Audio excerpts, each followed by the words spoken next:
जापानी कंपनी पाकिस्तान के रूसी तेल 35 सैकड़ों घटि क़ीमत ते विकिरो जी आछ करे छॾी। जापान जी मशहूर ट्रेडिंग कंपनी पंहिंजी आयरिश पार्टनर कंपनीअ सां मिली पाकिस्तान के रूसी तेल ऐं नाइजीरिया जी LNG आलमी मार्केट खां 35 सैकड़ो घटि में विकिरो करण जी आछ कई आहे। उन हवाले सां जापानी कंपनीअ जे नुमाइंदे टोक्यो ऐं पाकिस्तान जे सफ़ीर खे इहा आछ कई आहे। इहा मुलाक़ात जापान में रहंदड़ मशहूर पाकिस्तानी कारोबारी शख़्सियत ऐं पाक जापान बिज़नेस काउंसिल जे सदर राना आबिद हुसैन जी मदद सां थी, जंहिंमें जापानी कंपनीअ जे नुमाइंदे जापान में पाकिस्तानी सफ़ीर खे तेल ऐं LNG हवाले सां तफ़सीलनि खां आगाह कयो।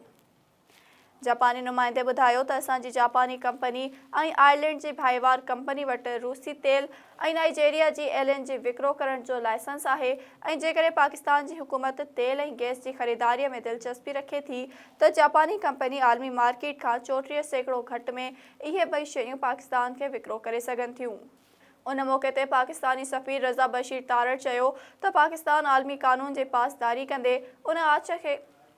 उन आछ ते गौर करे सघे थो, जंहिं जे लाइ उन आछ खे समूरनि जज़ीरनि सां गॾु असां हुकूमत पाकिस्तान जी लाॻापियल खातनि खे आगाह कंदासीं।